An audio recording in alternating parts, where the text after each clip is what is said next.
construction and working principle of DC machine. So initially, in this topic, we will discuss the construction and working principle of the DC machine.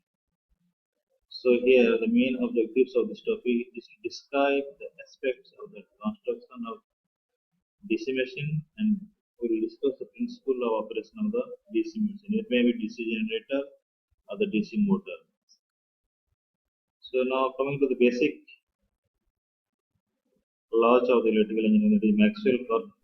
In this case, as in the figure, it is shown that whenever the screw is moving, so the tip will give the direction of the current, and the direction of the rotation gives the direction of the magnetic field.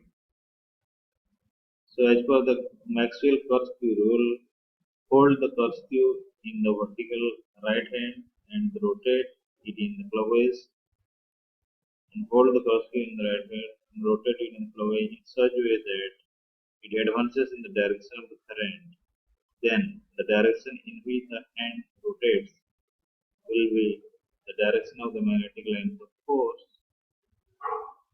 in such a way that it advances in the direction of the current. Then the direction in which the hand rotates will be the direction of the magnetic lines of force. Hold the cross cube in your right hand and rotate it clockwise in such a way that it advances in the direction of the current. Then the direction in which the hand rotates will be the direction of the magnetic lines of force in such a way that it advances in the direction of current. Then the direction in which the hands rotate is the direction of magnetic lines of force. The important rule, that is the Fleming's rule, that is Fleming's left hand rule and Fleming's right hand rule. So in the Fleming's left hand rule shows that hold your forefinger, middle finger and thumb in orthogonal to each other, in which the thumb will give the direction of the motion, then forefinger will give the direction of the field, and the middle finger will give the direction of the current. Fleming's left hand rule used to determine the direction of the force acting on current carrying conductor placed in a magnetic field. The middle finger, the forefinger and thumb of the left hand are kept at right angle or the orthogonal to each other. The middle finger represents the direction of the current, forefinger represents the direction of the magnetic field, and thumb will give the direction of the motion on the conductor. So this rule is used in case of DC motor. Next, coming to the Fleming's right hand rule, as in the figure indicates, the thumb, hold your thumb, middle finger and forefinger of the right hand in orthogonal to each other, that means 90 degree to each other, in which the thumb gives the motion or the force, then forefinger will give the magnetic field, and middle finger gives the direction of the current. Mainly, the Fleming's right hand rule used to determine the direction of the EMF induced in the conductor. The middle finger, the forefinger, and the thumb of the left hand are kept at right angle to one another. The forefinger represents the direction of the magnetic field, the thumb represents the direction of the conductor, and the middle finger direction of the induced EMF. And this rule is used in case of DC generator.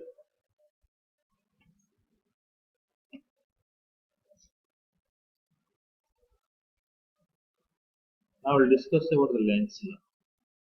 The direction of the induced EMF is given by Lenz law. According to this Lenz law, the induced EMF will be acting in such a way so as to oppose the very first law. From the Faraday law of electromagnetic induction, we know that the magnitude of the induced EMF is equal to the rate of change of flux linkage. That means E equal to minus N d phi by dt volts. So this negative sign is coming from Lenz law. Now coming to the DC generator. In case of DC generator, the main function of the DC generator is the mechanical energy is converted into electrical energy. So to produce an EMF, to generate the voltage, we need, there are three requirements. One is conductors, magnetic field, and anyone in motion. That means conductor, magnetic field, and mechanical energy.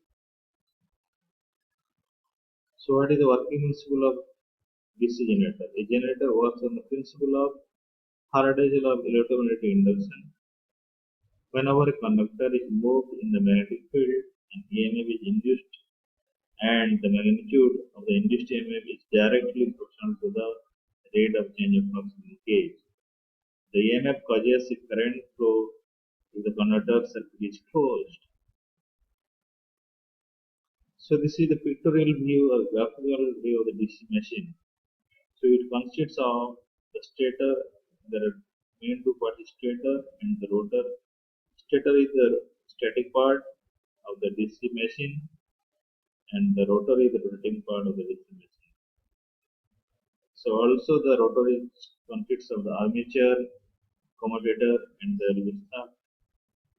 This is the cross-sectional view of the DC motor, the DC machine, seen over here.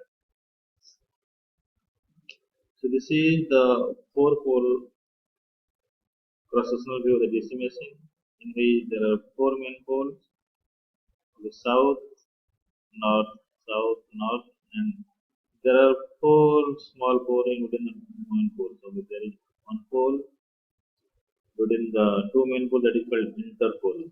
So in the DC machine there are different parts like your main pole, interpole, armature winding, commutator, brushes.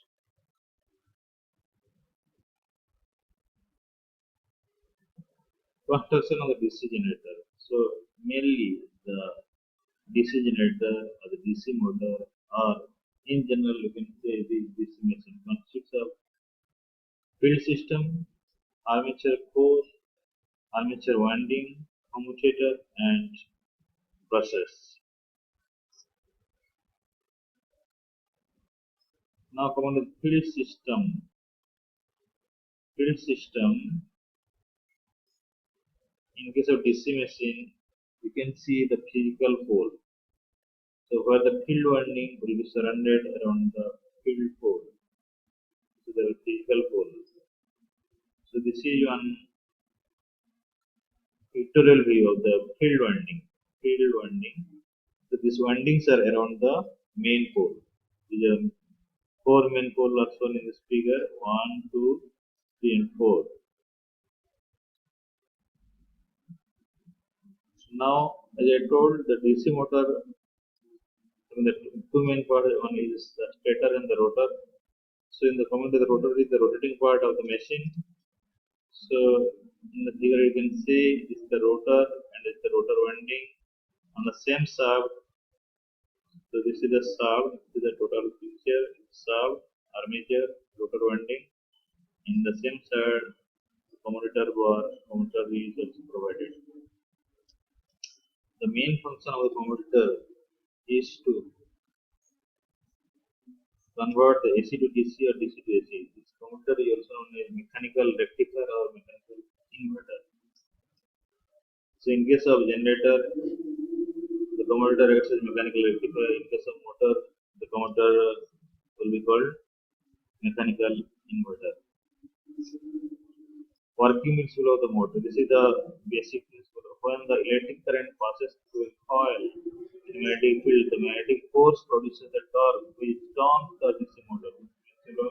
Whenever current carrying conductor placed in the magnetic field, it experiences a force. This is the working principle of DC motor.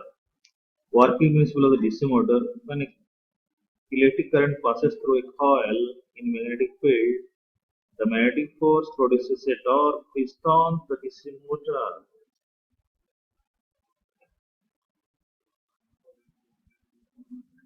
So this is a simple figure of the DC motor. So this is current carrying conductor A, B, C, D. Current is flowing from A to B, B to C, C to D, and like the slip ring process, it's a slip ring. So whenever a current carrying conductor rotates within a magnetic field, it exerts a force, and the conductor will rotate. This is the principle of DC motor, and the direction will be given by Fleming's left-hand rule. So this is another figure of the DC motor. Here you can see the North Pole, South Pole, North Pole, and South Pole. So in case of single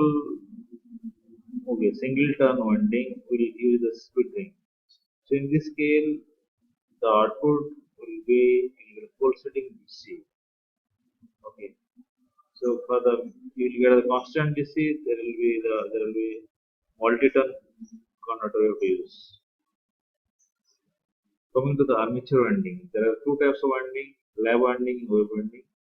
So in case of lap winding, A is the number of parallel paths, B is the number of poles. In lap winding, number of parallel paths is the number of poles. Whereas in case of wave winding, number of parallel paths is always equal to 2. Parallel path means in case of armature winding, all the windings will be connected in different parallel paths. The armature windings are divided into number of sections equal to the number of poles, but in case of wave winding, it is used to low current output and high voltage. Now coming to field system, it is the uniform magnetic field within which the armature rotates. Electromagnets are preferred in comparison with the permanent magnets. So they are cheap, smaller in size, produce better magnetic field. Mainly the field system or the main pole consists of the following parts like yoke, pole cores, pole shoe, and the field coils. Yoke is the outer part of the machine, and pole cores, actually the main pole consists of pole cores and the pole shoe. Around the pole cores will provide the field coils, and the pole shoe supports for the holding of the field coils. Next, the main winding, that is called armature core. Armature core is cylindrical. So in this case, the armature core is laminated to reduce the eddy current loss. It is made of high permeability silicon steel stamping.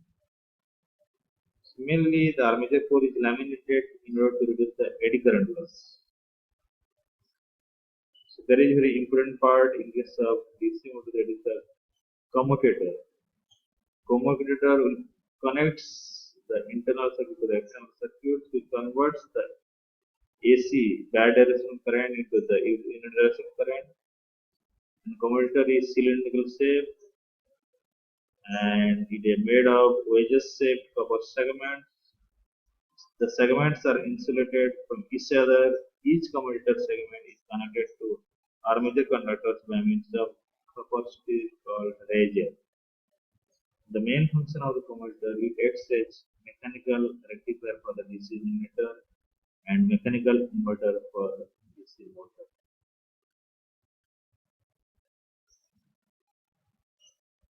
So now we have the carbon brush. Carbon brushes are used in DC machine because they are soft material. They do not generate spikes which they contact commutator to deliver the current through armature. Carbon is used for brushes because it has a negative temperature coefficient of resistance. It is self-lubricating, takes its shape, improving the area of contact. And this is the figure of the brush, rod, and the holder. caravan bus